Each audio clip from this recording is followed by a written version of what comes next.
շնորհակալ ենք, որ եկաք տաղավար, մի քանի թեմաների հետ կապված ձեր խոսքը կլսենք։ Իրապես մենք ամոթալի օրեր ենք ապրում, կուզեմ ձեր մեկնաբանությունը վերջերս կառավարության հարց ու պատասխանի ժամանակ Նիկոլ Փաշինյանը ազգային ժողովում ուղղակի ամոթալի անգամ այդ բառերը կրկնել, թե ինչ բառերով էր ինքը խոսում վեհապարի, սրբազանների հոգևոր դասի մասին, եւ նաեւ մենք երեք էլ տեսանք Հովանավանքում այլևս կարգալույց եղած եւ կամ ինչպես հոգևորականների ժառանգում է հայտնի հոգևոր դասի մայրաթորքում հերձված քահանա Ստյոպա Ասատրյան, որտեղ իրեն արդեն պետք է ավազաններ անունով կոչենք, ինչ սադրանքների էր դիմում ինքը երեք Հովանավանքում, խնդրեմ ես մասով ձեր խոսքը եւ ինչ է սպասվում Կիրակի օրը, Փաշինյանը որոշել է, որ պետք է գնա այս կարգալույց եղած ճակատավոր քահանայի պատարագի։ Ես երևույթին մասամբ անդրադարձել եմ ուղիղ եթերով, որտեղ ասել եմ, որ այդ Հովանավան գնալը սադրանք է որևէ մարդու կողմից, իսկ երբ պետական պաշտոնյան է գնում այդ սադրանքին, նշանակում է ինքը ամենաանբարո անձն է, անբարո հետևյալ իմաստով, դու համակարգի աշխատող ես, համակարգի աշխատողը հասկանում է, որ համակարգ ունի իր կանոնները, ես դեռ չեմ վերցնում առանձին, որ եկեղեցին և պետական համակարգը պետք է զուգահեռաբար հնարավորին չափ հաշտ ու խաղաղ կատարեն իրենց պարտականությունները, դրա մասին չեմ խոսում։ Մենք գիտենք, որ այնտեղ, որտեղ որ չկա կարգ, այնտեղ չի կարող լինել համակարգ, իսկ որտեղ որ չկա համակարգ, այնտեղ քաոս է։ Քաոսը նշանակում է առողջ բանականության կատարյալ բացակայություն, դա նշանակում է մահ։ Հիմա այս ազգային պղծությունը պատահական չէ, որ ասել է եւ նա ուզում է արդարացնել իմ ասածը։ Հայտարարում է, որ պիտի գնա, տեսեք, կարգի մասին ենք չէ խոսում, կարգալույց եղած հոգեվորականի կարգը տալիս է եւ կարգը վերցնում է այդ համակարգի ընտրված,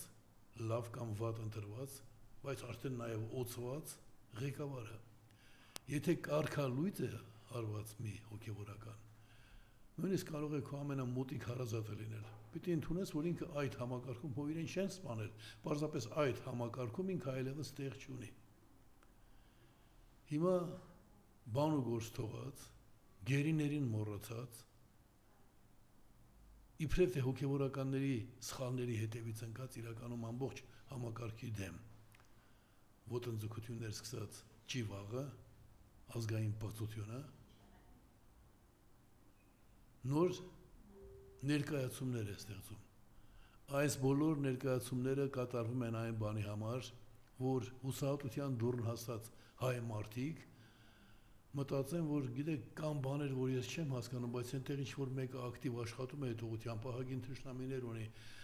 դրան սատարենք ես հոգսերից բրծնենք։ Սա հատուկ մշակված գործելակերպ է։ Եվ որևէ մասնավոր հարցի մասին խոսելիս տեսեք, նույն իրավիճակի մեկ այլ դրսևորում է, նույն հոգեբանական պատերազմի։ Ազգային խայտարակությունն, ազգային պղծությունը, այլևս խայտարակություն ասել չի կարելի, սա պարզապես պղծություն է։ Ազգային պղծությունը հոգեբանական պատերազմ է հայտարարել սեփական ժողովրդին։ Այդ պատերազմում նրանք, ովքեր դիմադրում են, դիմակայում են եւ դեռ ունեն կամք, նրանք փորձում են ուղիներ գտնել։ Մյուսները հուսահատված ասում են, դες ծանր վիճակում, մանավանդ տեսեք ինչ գործոններ օգտագործում։ Առաջ շատ ուղղակի էր ասում, հիմա արդեն անուղղակի, որովհետև եվրոպական դիտորդները այդ հարցում իր լեզուն կտրեցին, որ ասում էր պատերազմ կլինի, դե պատերազմ կլինի, դրա դեմ միջոցներ կան կիրառելու, տես եկան դիտորդներ եւ այդ դիտորդները շատ բաներ փոխեցին սահմանագծում։ Հիմա արդեն խաբեության այլ ճանապարհ է ընտրել, բայց ընթացքում հոգեբանական ճնշումները շարունակվում են, մարդկանց ընկճել եւ ընկճված մարդուն շատ հեշտ է սեփական կամքը թելադրել։ Մանավանդ որ սա ուզում է Հայաստանը դարձնել Ադրբեջանի պես մի երկիր, Բելոռուսիայի պես մի երկիր, որտեղ իշխանավորը արդեն դառնում է մշտական նույն իշխանավորը, այսինքն ժողովրդավարությունը բացառելու ճանապարհով է գնում։ Ես շատ անգամներ ասել եմ, որ եթե այսպես շարունակվի, Հայաստանը կվերածվի Բելարուսիայի եւ նույնիսկ Ադրբեջանի։ Բայց պարզվում է, որ իր համար սրսափելի ընդհակառակը դա իր համար նպատակն է, եթե մեզ համար, այսինքն առողջ լուծումներ փնտրող մարդկանց համար, ճիշտ զարգացում փնտրող մարդկանց համար դա սարսափելի երևույթ է։ Պարզվում է սրա եւ իր խամաչիկների համար սա նպատակ է։ Եվ եթե մենք հապաղենք, եթե շարունակենք այս տրամադրությամբ, այսպիսի պատրաստակամությամբ, այսպիսի անգործությամբ արձագանքել, մենք կշարունակենք մնալ ընդամենը արձագանքող մեկ եւ երկրորդ կնպաստենք, որ վաղը այլևս նույնիսկ այսօրվա հնարավորությունները չունենանք։ Գիտեք, ուրիշ առիթներով ասել եմ, որևէ կիսաբռնապետություն դառնալու ճանապարհի առաջին քայլը լինում է խափանման միջոցի որպես կալանք կիրառումը, դա առաջին քայլն է։ Եվ երբ դա դառնում է արդեն ոչ թե 1-2 դեպք, այլ արդեն բոլոր ընդդիմախոսներին է վերաբերում, նշանակում է մենք արդեն մոտեցել ենք այն վերջնագծին, որից հետո հետ դառնալը դժվար կլինի։ Բոլոր են միամիտներին, բոլոր են Նիկոլից ոչ պակաս ազգի թշնամիներին, որ խոսում են ընտրությունների մասին, պատրաստվում են ընտրությունների մասին, չտեսնելով, որ այսօր անելիք կա։ Ես այլևս չեմ ցավակցում։ Դուք Նիկոլի դաշնակիցներն եք։ Հիմա պարոն Հայրիկյան, ամեն դեպքում այս կիրակի օրը այդ ինքը ինչ է անելու, ըստ էության գնալ կարգալույց եղած է Ֆերձվածի պատարագին, դա աղանդավորի պատարակ է դա, չգիտեմ ինչ է։ Կարգալույց արված հոգևորականը իրավունք չունի որևէ կրոնական արարողություն կատարելու։ Դա երեք ինչ-որ մեկի գրածներ կարդացի եւ համամիտեմ իր հետ, ասում էր դա հավասարազոր է նրան, որ բարձրագույն դատական իշխանությունը որևէ դատավորի պաշտոնանկ անի, բայց հետո այդ դատավորը որոշի ինչ-որ գործ քննել, որպես դատավոր։ Դրանք համարժեք բաներ են։ Եվ նա, ով որ դրան ընթացք է տալիս, ինքը գործող հազարամյա կարող եմ ասել, ավանդույթները խախտելու ճանապարհով է գնում, ունի ստոր հետին նկատառումներ, որևէ ազգ կա իր ավանդույթներով, իր լեզվով, իր արժեքներով եւ ավանդույթներով, իր կանոններով, իր ավանդույթներով նկատի ունեմ նաեւ կենցաղային առօրեական։ Եվ երբ որևէ մեկը գնում է արդեն այդպես շատ կանոնակարգված համակարգի դեմ, նշանակում է ինքը ժողովրդին փորձում է կտրել արմատներից։ Մի այսպիսի ֆիլմ կա Հարություն անունով, որը վերաբերում է լեզվին, ուղղագրությանը, այնտեղ սկզբում ասում է այսպիսի մի բան է ասված. ծառը ապրում է իր արմատներով։ Իսկ անցյալը վերացնել նշանակում է արմատները կտրել։ Արմատներ չունեցող ծառը, եթե դու ծառի ճյուղերն ես կտրում, ծառը կարող է վերականգնվել, բայց երբ արմատներն ես կտրում, վերջացավ այդ ծառը անդառնալորեն ոչնչանում է։ Սրա գործողությունների 90% ուղղված են դրան։ Նույն ես բանակի մասին չհարցրեցիք, բայց ասեմ քիչ առաջ մի օրինակ ներկայացրի, բանակը 1.5 տարի դարձրել ժամկետային ծառայությունը 1.5 տարի դարձրելը ինչ է նշանակում։ Նշանակում է ինչ որ տարածություն, կես կիլոմետր կամ 500 մետր 1.5 կիլոմետր ինչ որ տարածքում հսկում են 40 հոգի։ Այս փոփոխությունը կատարելուց հետո այդ տարածքում պետք է հսկողություն իրականացնեն 30-ը։ Այսինքն զինվորը, որ ծառայում է այդ հատվածում, նրա ծանրաբեռնվածությունը 25%-ով ավելանալու է։ Այսպիսի ինքնախապեյության պայմաններում մարտական ոգին աստիճանաբար բարձրացնելու եւ գիտեք պրոֆեսիոնալիզմը, արհեստավարժությունը զինվորների բարձրացնելու ճանապարհը հակառակն է, ոչ թե կրճատել, այլ մտածել հզորացնել պաշտպանունակությունը։ Մեր պաշտպանունակությունը առնվազն 1/4-ով պակասում է։ Եթե դա փոխհատուցվեր լավ դաշնակիցների հետ համատեղ ինքնապաշտպանական կամ անվտանգային գործողություններ ձեռնարկելու ծրագրով հասկանալի կլիներ։ Բայց հին դաշնակիցները չկան, նոր դաշնակիցներ չունենք, ու այս պայմաններում, երբ բոլոր ազգերը նման իրավիճակներում գնում են ազգ-բանակ ծրագրի իրականացմանը, սա որոշում է Հայաստանի նկատմամբ ոտնձգությունների բացահայտ արկայության դեպքում, հայ գերիների արկայության դեպքում, պատանդների արկայության դեպքում ոչ միայն խոսել խաղաղության մասին, այլ այնպեսի կեցված կընդունել, որ դե ինչ, այլևս ոչ մի վտանգ չկա, գուցե բանակն էլ մեզ պետք չի։ Մինչդեռ եթե մենք բանակ չունենայինք, շատ վաղուց մնացել էինք մի Երևանի տարածքով։ Այսպեսի խոսք է, չէ՞, վեհապարը որտեղ էլ եղավ, ինքը վեհապար է լինել, այսինքն Նիկոլ Փաշինյանը կլինի, ով կլինի, ոչ մեկ չի կարող վեհապար լինելու ցրկեն, այսպես ասենք, բայց այն բառապաշարը, որ Փաշինյանն է կիրառում, այն բառապաշարը, որը Վալե Սիմոնյանն է խոսում, վերջերս ճեպազրույցի ժամանակ ազգային ժողովում ասում է, թող չհասցնի այն կետին, վեհապարի մասին խոսելիս, իհարկե Ավազանի անունով էլ իրենք դիմում, թող չհասցնի այն կետին, որ դուրը պատուհան չունենա լքելու։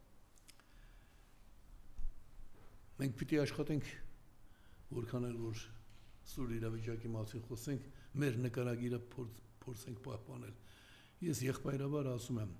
դուք ձեր երեխաներին եք ոչնչացնում, որովհետև այս գործողությունների պատասխանը ոչ միայն դուք եք տալու, այլ նաև ձեր զավակները։ Եվ խորհուրդ կտամ այդպիսի ստոր արտահայտությունների համար գնալ, հենց այս կիրակի օրը գնալ որևէ գործող եկեղեցի եւ այնտեղ ապաշխարել, ներողություն խնդրել, այլապես ոչ հեռավոր ապագայում շատ շուտ առաջին հերթին դուք ձեր երեխաները ցավոք սրտի հայտնվելու են ամենաստոր վիճակում։ Մենք պատմական փորձառություն ունենք։ Գիտեք 1920 թվականին, երբ ռուս-թուրքական, ավելի ճիշտ Լենին-Աթաթուրք եւ հայ բոլշևիկներն են նրանց հետ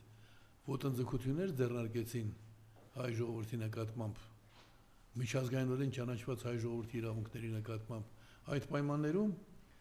ունեցանք մարդիկ, որ ասում էին նույնը ինչ որ այսօր Նիկոլն է ասում, ազգային պղծություն Նիկոլ Փաշինյանն է ասում։ Նրանք ասում էին, որ վերջ պատերազմը արդեն ավարտվում է, գալիս են մեր բարեկամները, դրանք այլ թուրքեր են եւ ինչ կատարվեց դրանց հետ, ինչ է կատարվելու ձեզ հետ։ Տասնյակ հազարավոր մարդիկ խաբվեցին, որովհետև խաղաղությունը շատ գրավիչ կոչ է, նպատակ է, եւ հավատացին, որովհետև մարդը ստեղծված է հավատալու համար, ոչ թե հակառակը։ Ասված է, չէ, հույս հավատացեր։ Եվ նրանց այդ առողջ մարդկային զգացումները օգտագործվեց նրանց նսեմացնելու, բարոյալքելու, ինչ որ այսօր Հայաստանում է կատարվում, հետո գերի հանձնվելու կոչանել։ Հիմա ասում են խաղաղություն է լինելու, Ադրբեջանի հետ առևտուր ենք անելու, հացահատիկ ենք բերելու, խնդրեմ ես մանիպուլյացիա։ Առևտուր կարող ես անել նաև թշնամուդ հետ։ Եվ առևտուրը դեռ խաղաղություն չի նշանակում։ Ճապոնիան եւ Ռուսաստանը խաղաղության պայմանագիր չունեն, ըստ էության նրանք թշնամական հարաբերությունների մեջ են, Ճապոնիայի Կուրիլյան կղզիների նկատմամբ իր իրավունքների ոտնահարումը չներելու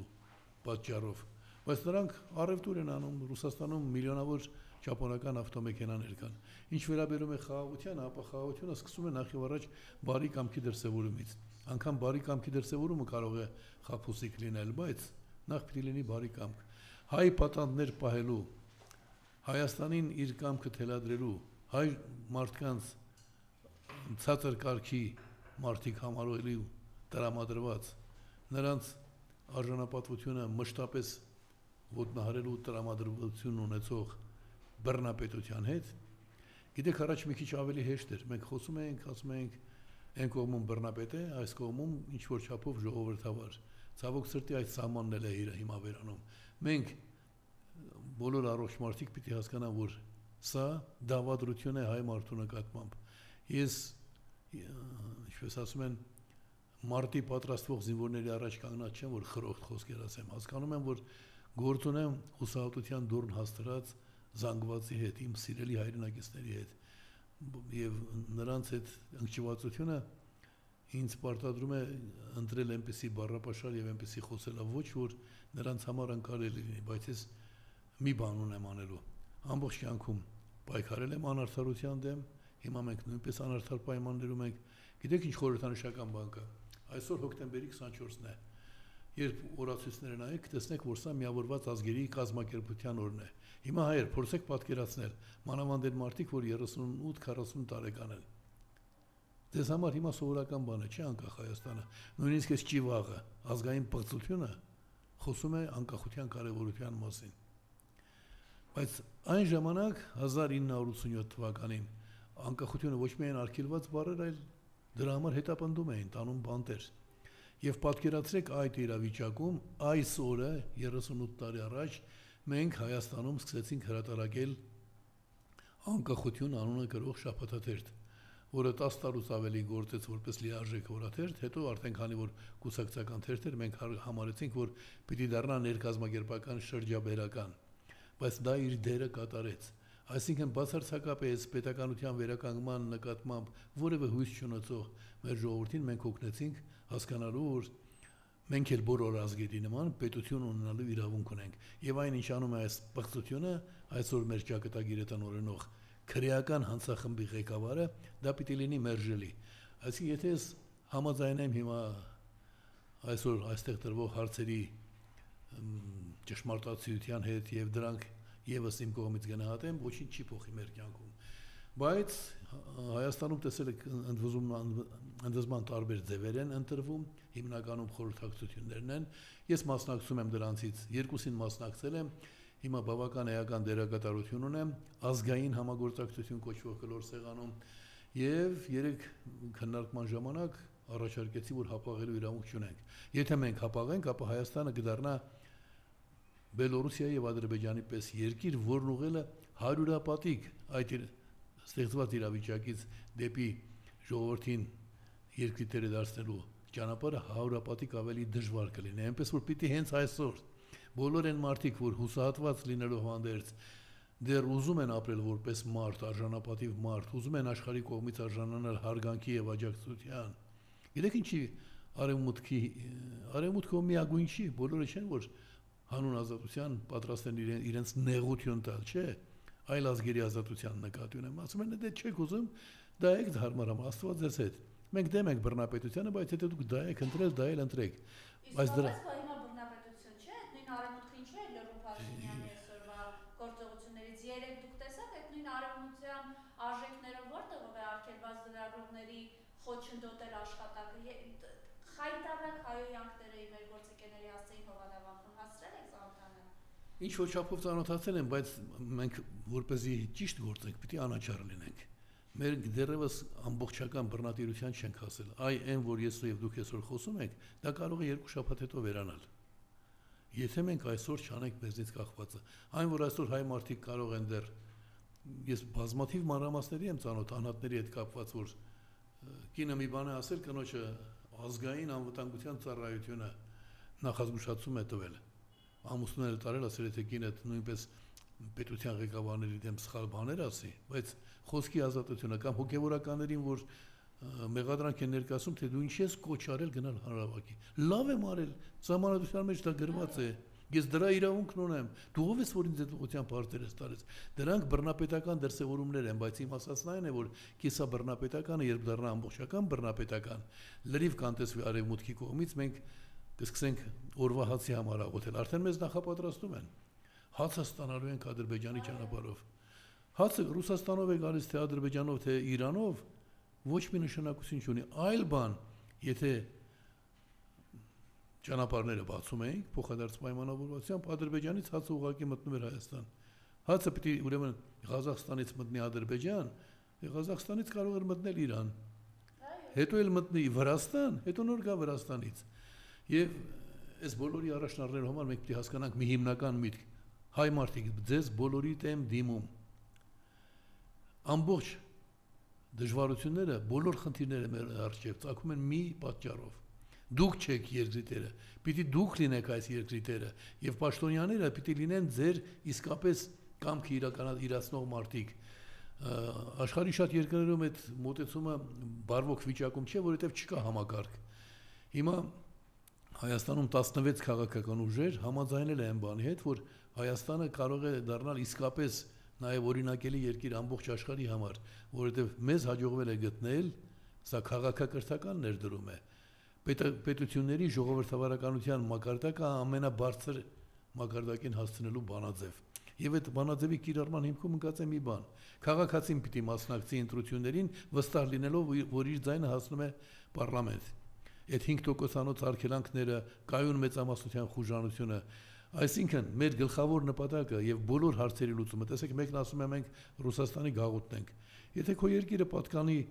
քաղաքացիներին, ոչ մեկի գաղութն էլ չի լինի։ Մյուսն ասում է, որ կախված ենք ամերիկացիներից։ Նույն կերպ, եթե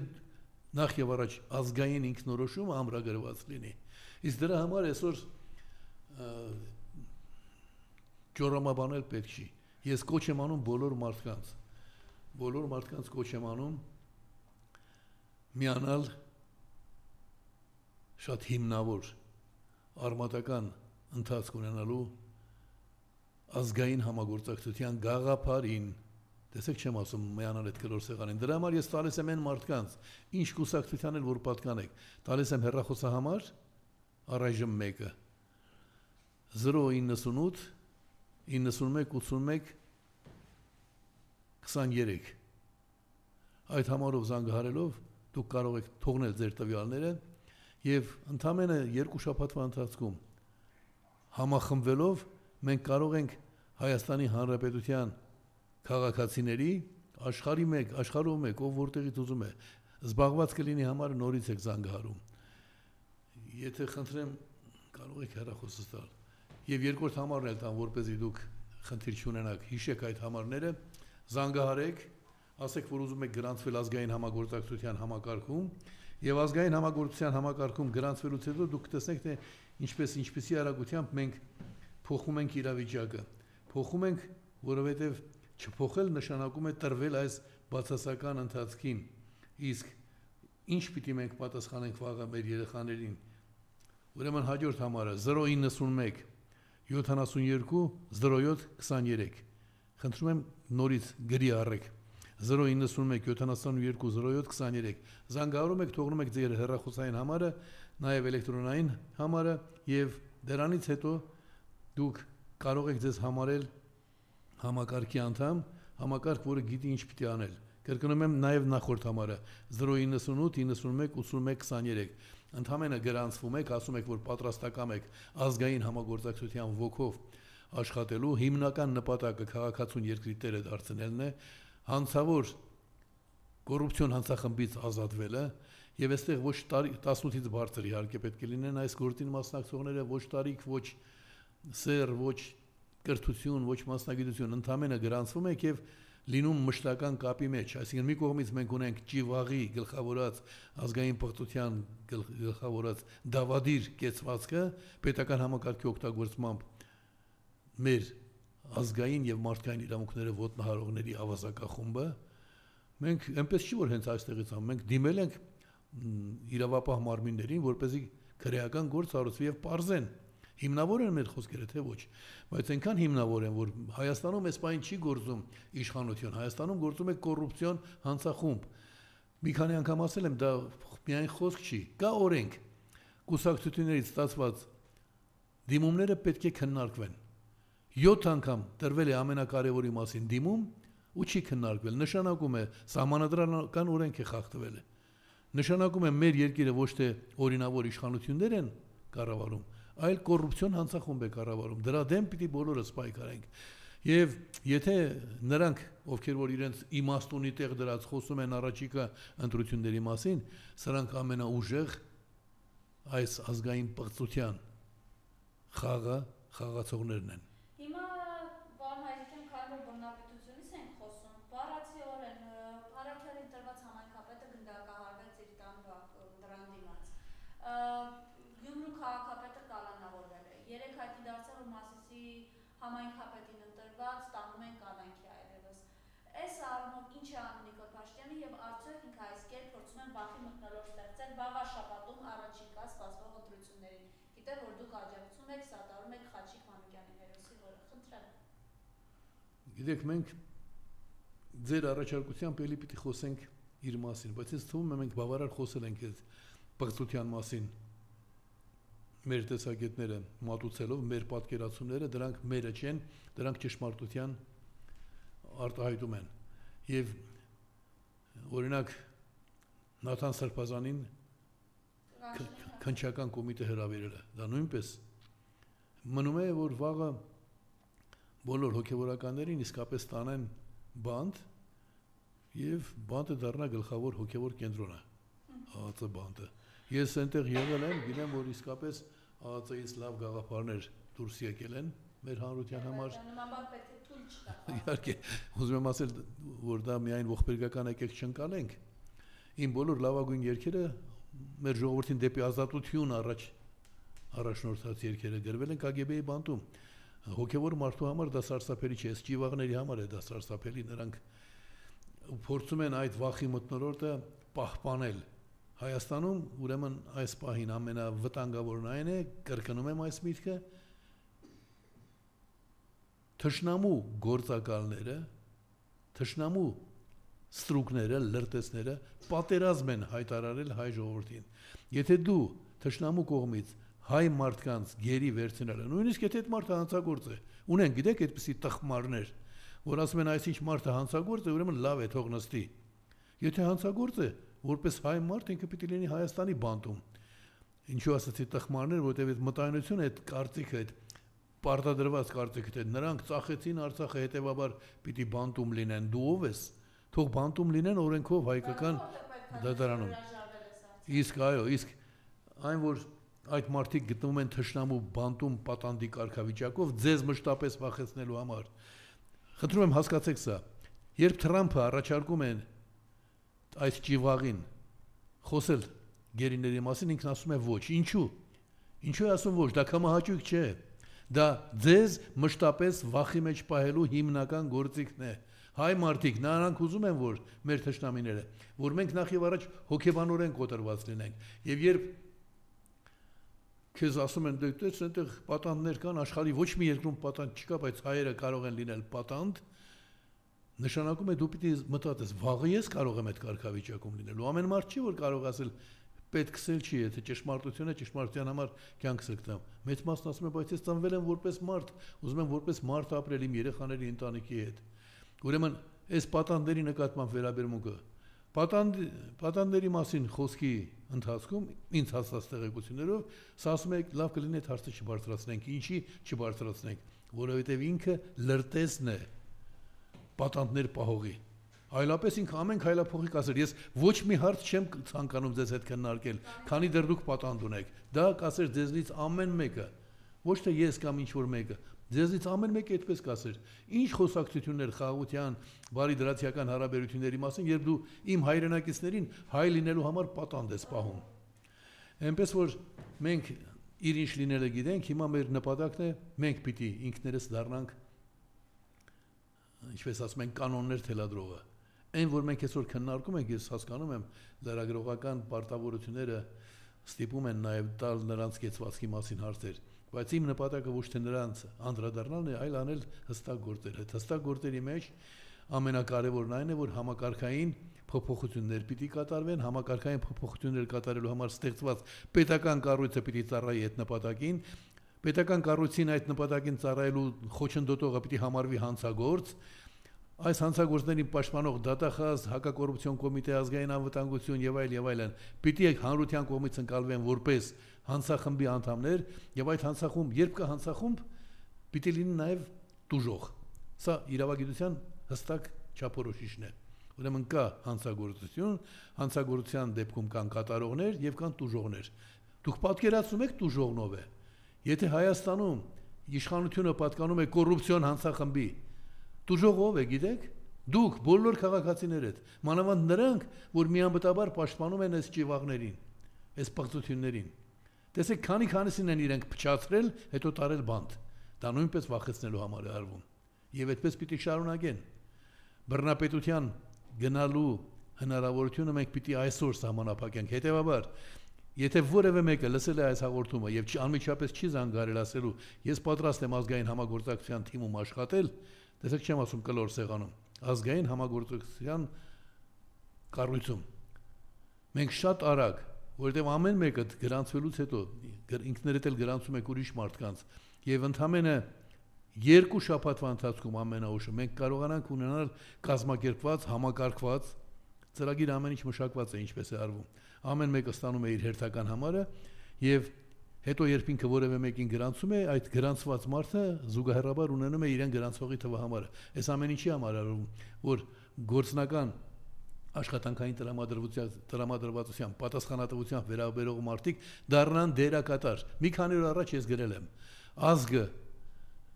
եւ մարդկային հանրության որևէ հատված համամարտկային գոյատևում է, դրսևորում է իրեն, պահպանում իր ինքնությունը, եթե դերակատար է։ Մեզ զրկել են դերակատար լինելու իրավունքից որպես ազգ։ Եվ վաղաշաբաթում սպասվող ընտրություններին ձեր կողմից Ուրեմն տեսեք, վաղաշաբաթում հրաշքի պես մի բան է կատարվել։ Պատկերացնում եք, տեխնացուների մեջ կա Խաչիկ Մանուկյանը, բարձրունքը մերն է, տղերքը չկան։ Հիշում եք այդ բանաստեղծությունը։ Մեր օրերի մեծագույն բանաստեղծը իմ վաղեմի ընկերը համաձայնել է մասնակցել քաղաքական գործընթացներին։ Եվ մյուս բոլոր տեխնացուները պիտի առողջ բանականություն դրսևորեն, մոռանան, որ իրենք լավ չեն վերաբերում այդ հայրենիք, կարծեմ Վանեցյանի կուսակցության հայրենիք։ Մոռացեք դրա մասին։ Դուք ընտրում եք քաղաքապետ Խաչիկ Մանուկյանին, ազնվության, նվիրվածության, հայրենասիրության մարմնացում։ Ինչն է իմ եւ իր ընկերության։ Ինչպես ինքնամնաթանկն է տվել հայրենիքին։ Բնականաբար իր կամովին կարող եմ ասել, որովհետեւ իր դաստիարակությունն էր Վաչագանը։ Ես Խաչիկ Մանուկյանի հետ ինչպես է որ ընկերացել եմ, տեսնելով իր հայրենասիրությունը, ազգային արժեքների նկատմամբ իր խոնարհումը, իր նվիրվածությունը, այնպես որ սա ես կարող եմ համարել նվեր։ Էջմիածին վաղաշաբաթ ընտրություններին ես կոչ եմ անում բոլոր մյուս տեխնացուներին, ինչ որ համաձայնության գալ։ Այո, հենց նույնիսկ եթե չեք ընդունում, այնպես չլինի, որ ես ընդունում եմ, դուք չեք ընդունում։ Նույն հայրենիք կուսակցության պատասխանատուներից համաձայնության եկեք, բոլորդ հանեք ձեր տեխնացությունները մեկ ճակատով Խաչիկ Մանուկյան քաղաքապետի տեխնացիով գնացեք ընտրությունների։ Ուրեմն դա կարող է նաև դրական օրինակ ծառայել անցած ընտրություններում, երբ ազատ հայրենիք դաշինք կար, նա չհասցրեց լավ ձևավորվել, ուղղակի ժամանակը չբավականացրեց, բայց կար այդպիսի դաշինք եւ Խաչիկ Մանուկյանը այն ժամանակ նույնպես պատրաստակամ էր։ Հիմա այդ պատրաստակամությունը արդեն դարձել է գործ, այնպես չի որ Խաչիկ Մանուկյանը երեք որոշեց դառնալ քաղաքապետ եւ նրան դա բոլորովին պետք չէ։ Նա այնպեսի հզոր ստեղծագործող է։ Երբ ես իմ երեխաներին ներկայացնում եմ Խաչիկ Մանուկյանին, գիտեք, երեխաներից կեսը 12 երեխա եմ մեծացրել, կեսը ապրում են արտասահմանում եւ սովորաբար իմ ծննդյան օրերին հավաքվում են։ Երբ ես ներկայացնում եմ Խաչիկ Մանուկյանին, ասացի հարցրի. դուք գիտեք Բայրոնին։ Բա գիտենք։ Ահա, պատկերացրեք մեր օրերի Բայրոնն է։ Իրենք, այսինքն այդպեսի մարդու հետ գործ ունենք եւ նրա դեմ դնել տեխնացություն, դա գիտեք ինչ է, մանրապճեղություն է։ Այլ բառ չեմ ուզում ասել, դրա համար կոչ եմ անում բոլորին միասնական ոգի դրսևորել, հասկանալ, որ մեր հայրենիքին մեծ վտանգ է սպառնում։ Խաչիկ Մանուկյանը նաև այն մտավորականներից մեկն է, որ խորապես հասկացել է, թե ինչ է նշանակում քաղաքացին պետք է դառնա երկրի տերը, թե որն է այդ համակարգի, գիտեք, համադարման նշանակությունը մեր ազգի համար։ Մենք աշխարհով մեկ ենք դառնալու բացառիկ ազգ ու երկիր։ Եթե մենք քրիստոնեությունը ընդունելով ժամանակին նաև ինչ որ չափով վնասելով մեր հին կրոնական սրբություններին, այդպես ասեմ, որովհետև նրանք այնքան էլ զուտ հստակ մեզ չեն հասել, բայց եւ այնպես այդպեսի տեսակետ կա։ Այնուամենայնիվ քրիստոնեության ընդունումը հետագայում երբ քրիստոնեությունը դարձավ համաշխարհային կրոն, հասկանալի դարձրեց աշխարհին, որ հայերը առաջինը նկատեցին այդ արժե համակարգին